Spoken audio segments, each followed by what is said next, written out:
আসসালামু আলাইকুম প্রিয় বন্ধুরা, কেমন আছেন? আশা করি ভালো আছেন। আলহামদুলিল্লাহ আমিও ভালো আছি।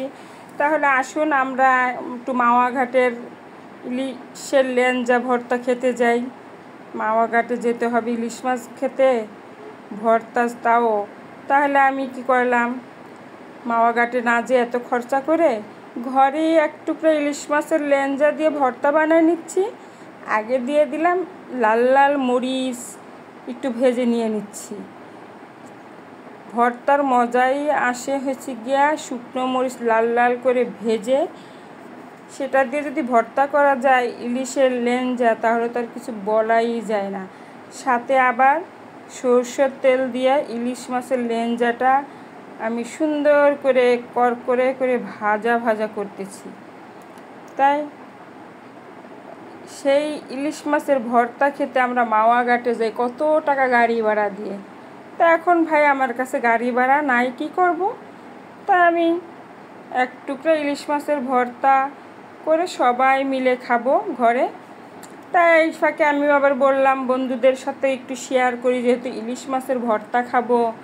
আবার সাথে আবার বললাম যে একটু কচুর গাঁটি আছে না, এটা তো কচুর গাঁটি বলে, তো কচুর গাঁটি ভর্তা করে নেই একটু। তো কচুর গাঁটিটা ওখানে সেদ্ধ দিয়ে দিয়েছিলাম, আর এখানে পাটা একটা বিছিয়ে দিলাম একটা ছেঁচা ইলিশ মাছের লেঞ্জাটা। বাস, চারো সাইডে চুরমুর হয়ে গেছে। দেখেন মাছটা বের হয়ে গেছে। এখন কাটা ছাড়িয়ে মাছটা বেছে নিচ্ছি। আর ইলিশ মাছের কাটা তো প্রচুর শক্ত, লেঞ্জার যেহেতু লেঞ্জার কাটা এত শক্ত, একটু থাকলেই সমস্যা। আর হাত দিয়ে ডলতে গেলে তো, হাতে বিনলে তো আরও সমস্যা। তো ভালো করে সতর্ক করে বেছে নিতে হবে। তো এখানে আমার কাটাটা বাছা শেষ। তাই কী করলাম, কতগুলো পেঁয়াজ হালকা করে ভেজে নিয়েছিলাম সেটা দিয়ে দিলাম। আর মুচমুচে শুকনা মরিচের ঝাল ঝাল করে ভর্তাটা বানাচ্ছি। তাই মাওয়া ঘাটের ভর্তা ঘরে বানিয়ে নিচ্ছি। কি একটুখানি কথা, এতটুক একটা লেঞ্জার ভর্তা খেতে গেলে কত টাকা খরচা হয়।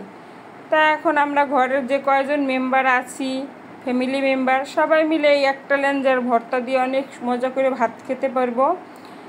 তাই এখন আমি কচুর গাঁটিরাও ভর্তা বানাচ্ছি। একটু ঝাল কম দিবে, এটায় কম না, তারপরও চলার মতো ঝাল, যেহেতু বাচ্চারা ভাত দিয়ে খাবে, তা একটু কম কম ঝাল দিব। তা আমি এখানে ভর্তাটাও মাখিয়ে নিচ্ছি। আর সাথে আবার একটু দিলাম ধুইনা পাতা কচুর গাঁটির সাথে, সেই স্বাদ, এত স্বাদ হয়েছে বলার বাহিরে। তা আমার ভর্তাটাও, কচুর গাঁটির ভর্তাটাও হয়ে গেল। সাথে আবার দিয়ে দিলাম খাঁটি সরষের তেল একটু। ওহ, কি ঘ্রাণ, মোমো করছে ঘ্রাণে। তাই এখানে আবার সেই ইলিশ মাছের যেহেতু মাথার কাটা কোটা ছিল, 2-1 পিস মাছ ছিল। এখন বললাম যে তাহলে কাঁচা কলা দিয়ে একটু ইলিশ মাছের ঝোল করা যাক। তা কয়েক পিস মাছ রেখে দিয়েছিলাম, সেই মাছ দিয়ে আর কি আমি এখন কলা দিয়ে একটু হালকা হালকা ঝোল রাখবো। মাছ দিয়ে, ইলিশ মাছ দিয়ে আর কাঁচা কলা দিয়ে ঝোল তো আরও মজা, মানে মজাই মজা। যেমন ইলিশের লেঞ্জা ভর্তা মজা, তারপরে কচুর গাঁটি আছে সেটাও মজা। আর এখানে আবার নিয়েছি কাঁচা কলা আর ইলিশ মাছের পেটি দিয়ে ঝোল, তাও আবার সরষের তেল দিয়ে, সেই স্বাদ, সেই মজা। তাই তো বন্ধুরা, আমার এই ইলিশ মাছের ভর্তা, কচুর গাঁটির ভর্তা, সঙ্গে আবার কাঁচা কলা, ইলিশ মাছের পেটি দিয়ে ঝোল আপনাদের কি দেখে ভালো লাগছে? তাহলে অবশ্যই কমেন্টে একটু লিখে দিয়েন। আর ভালো যদি লাগে আপনাদের আমার ভিডিওগুলো, তাহলে একটা করে শেয়ার করে দিয়েন, লাইক দিয়ে দিয়েন। তাই তো ঝোল দিয়ে দিলাম। এখন কাঁচা কলাটা আমি আবার একটু যখন কাটি হলুদ দিয়ে ভিজিয়ে রাখি, তাহলে কাঁচা কলাটা অনেক সময় দেখা যায় রান্না করলে কালো কালো দেখা যায়। দেখেন আমার কলাটা কিন্তু রান্না করছি সুন্দর হলুদ ভাসছে, একটু কালো দেখা যায় না। তাই এই টিপসটা আপনাদের দিলাম, যখনই কাটবেন তখনই একটু হলুদ দিয়ে পানির ভিতরে ভিজায় রাখবেন, ভিজে কষলে ধুয়ে নেবেন, তাহলে আপনার তরকারিটার কালারটা খুবই সুন্দর লাগবে। দেখুন কত সুন্দর লাগছে না, একটু কালা হয়েছে, কলাটা হয় নাই। তো এবার কাঁচা কলার তরকারিটা হয়ে গেল, নামিয়ে নিলাম। আবার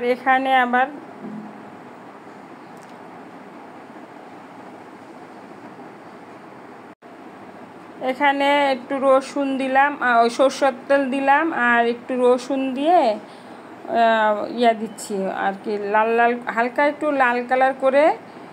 তাই এখানে আমি আবার ওই যে